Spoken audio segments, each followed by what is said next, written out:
Good morning, students. Part third, students. This is the class for structuralism. हमने last class में हमने बात किया था कि आप लोग इसको लेक्चर सीरीज है, एक एक क्लास एक चैप्टर को एक इसको पढ़ने के लिए काफ़ी लेक्चर्स देनी पड़ेंगे, इसलिए मैंने ऑर्गेनाइज कर दिया है डिजिटली इसको, मतलब न्यूमेरिकल ऑर्गेनाइजेशन इसको कहते हैं, कर दिया है मैंने। तो अब आज हम लोग रिफ्लेक्स आर्क से के आगे जॉन डेवी के विचारों से के आगे बढ़ के बात करते हैं। उपर्युक्त निबंध जो ऊपर जो हमने आपको पिछले क्लास में पिछले वीडियो में आपसे बात करी, तो उनका जो निबंध आया उसके बाद से टिचनर को बहुत एक्साइटमेंट हो गया, बहुत ज़्यादा वो उस पर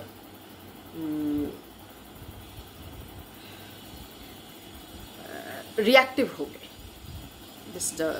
रिएक्टिव यानी उन्होंने बहुत ज़बरदस्त उस पर रिएक्शन अपना दिया और उत्तेजित कर दिया। और 1897 में 96 में वो किताब छपी थी और उसी पर जॉन डेवी ने लिखा था। और 1895 से ही जेम्स का थोड़ा ये विचार आने लगा था कि थोड़ा सा डिफर कर रहे थे वो, प्रिंसिपल में भी उन्होंने इस डिफरेंस को दिया और जॉन डेवी ने उसको वहाँ पे बहुत ही इससे लेना शुरू कर दिया। वहाँ पे एक निबंध छाप दिया। तो टिचनर को जॉन डेवी के रिफ्लेक्स आर्क के निबंध ने काफ़ी उत्तेजित कर दिया और इस क्रम में वो आगे आ गए। 1897 में टिचनर ने जवाबी एक निबंध लिखा का प्रकाशन किया, on the reflex arc conception in psychology, on the reflex arc conception in the psychology, in psychology लिखा उन्होंने, जवाबी निबंध उन्होंने लिखा। ये निबंध डेवी की आलोचना से भरा पड़ा था। डेवी को बहुत ज़्यादा उन्होंने इसमें आलोचना डेवी की किया और डेवी के विचारों को साइकोलॉजी से बाहर के विषय को माना, साइकोलॉजी के बाहर का विषय बताया उन्होंने टिचनर ने। आपको मैं पहले ही कई बार ये बात कह चुकी हूँ कि Titchener was more Wundtian than Wundt himself.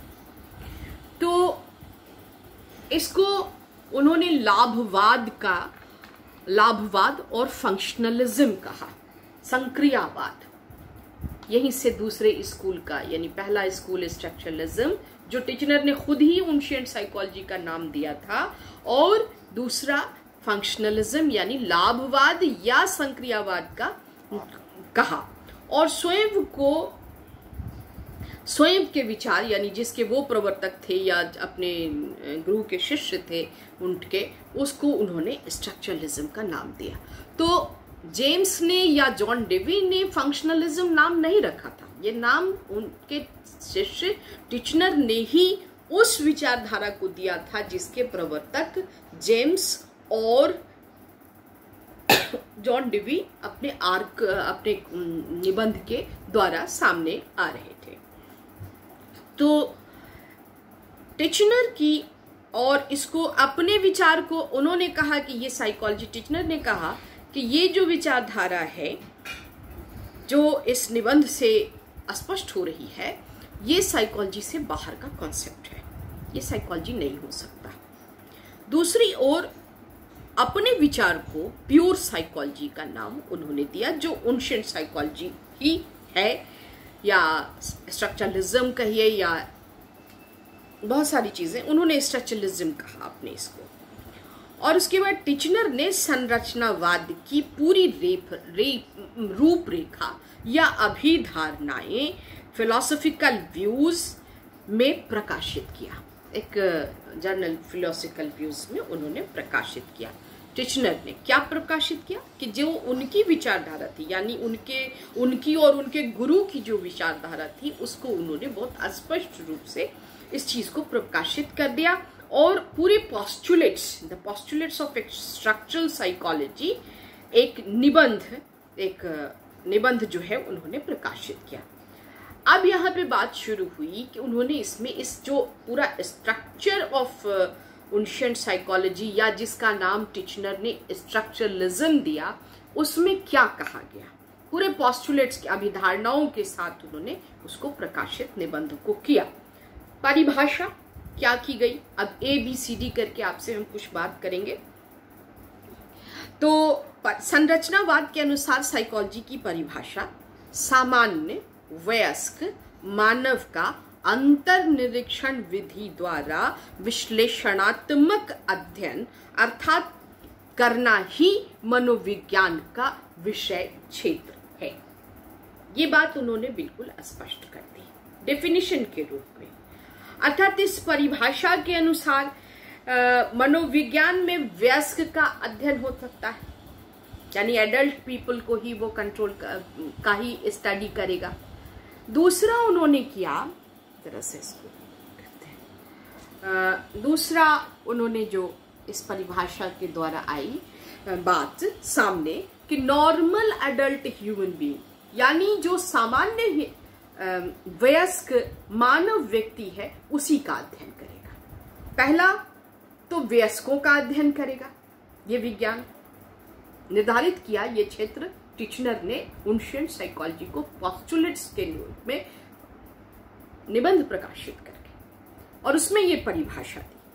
तो नॉर्मल, उसके बाद उसमें एक क्लाउज लगाया कि नॉर्मल एडल्ट के मन का अध्ययन ही इसमें किया जाएगा। तीसरा, सामान्य ही नहीं बल्कि जेनरलाइज्ड भी हो, ये जो है सिर्फ स्पेशल टाइप का नहीं, जनरलाइज टाइप का अध्ययन होगा। और मेंटल डिसऑर्डर का स्टडी का निषेध इन्होंने कर दिया टिचनर ने।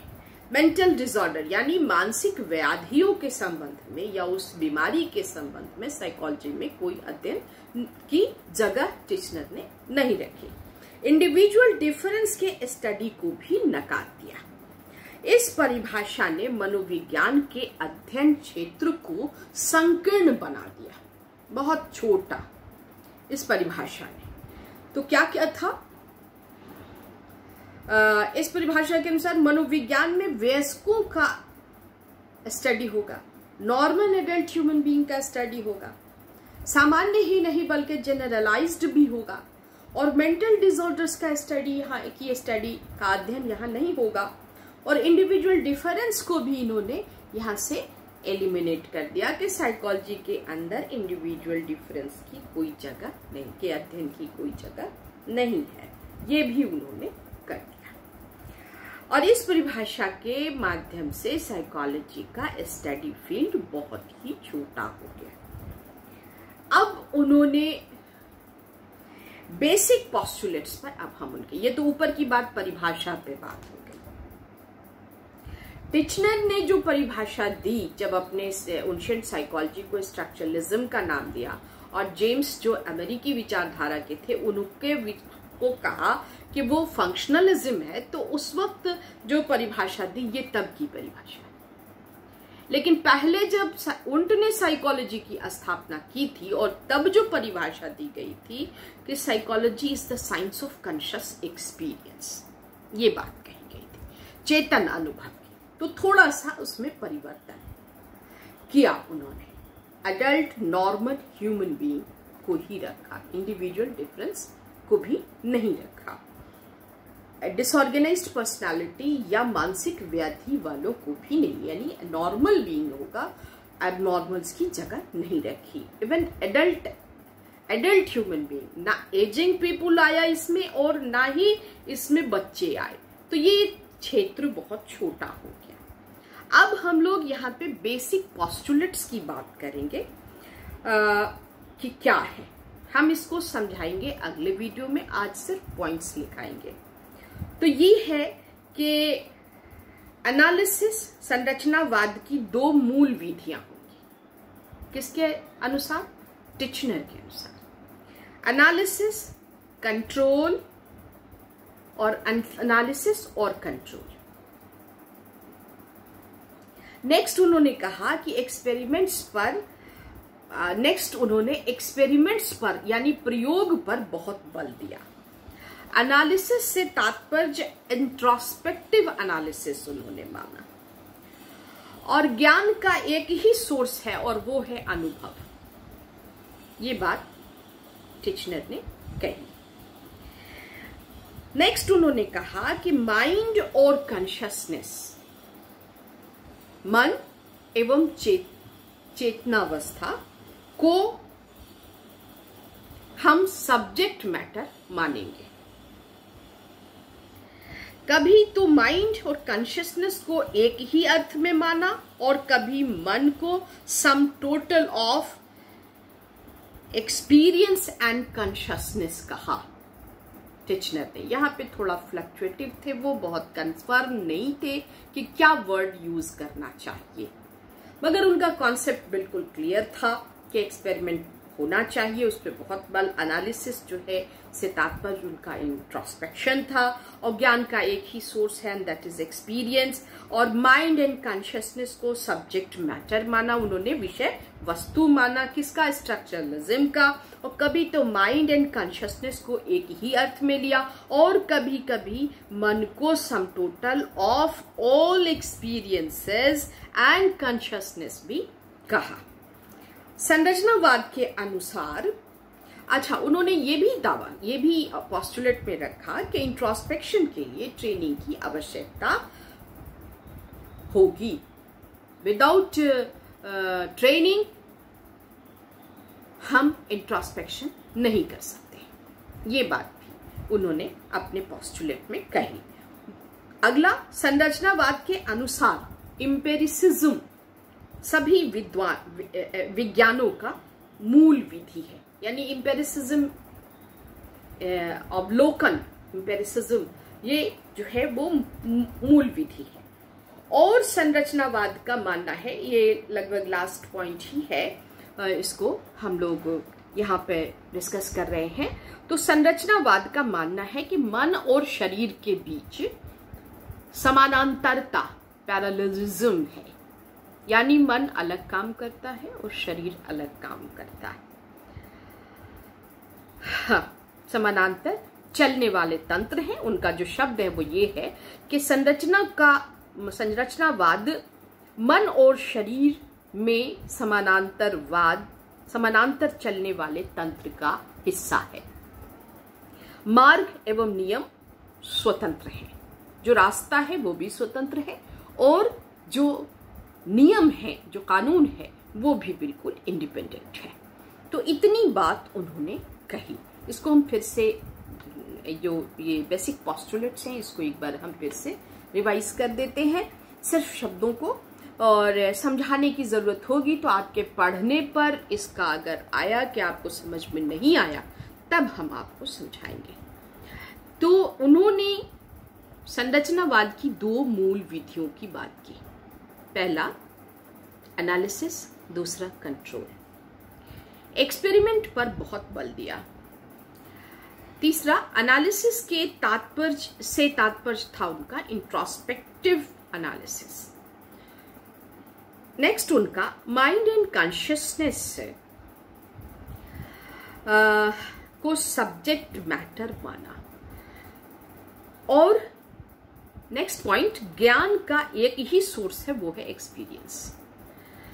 उन्होंने माइंड और यहाँ पर जो माइंड एंड कॉन्शियसनेस को सब्जेक्ट मैटर मानने के क्रम में कभी तो माइंड और कॉन्शियसनेस को एक ही मानते थे, और कभी कहते थे कि अर्थ एक ही अर्थ में माना, और कभी मन को sum total of experiences and consciousness भी कहा।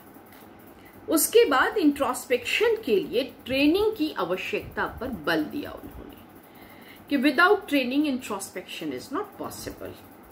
और अंत में उन्होंने ये बात कही कि जो नियम जो मानता है संरचनावाद, वो ये कि मन और शरीर समानांतर चलने वाले तंत्र हैं, मार्ग एवं नियम स्वतंत्र हैं। लेट्स यहाँ पे हम अपनी बात यहाँ पे ख़त्म करेंगे, और नेक्स्ट वीडियो में आपसे फिर बात करेंगे। ये 11वां वीडियो है लेक्चर सीरीज का वुंड पर।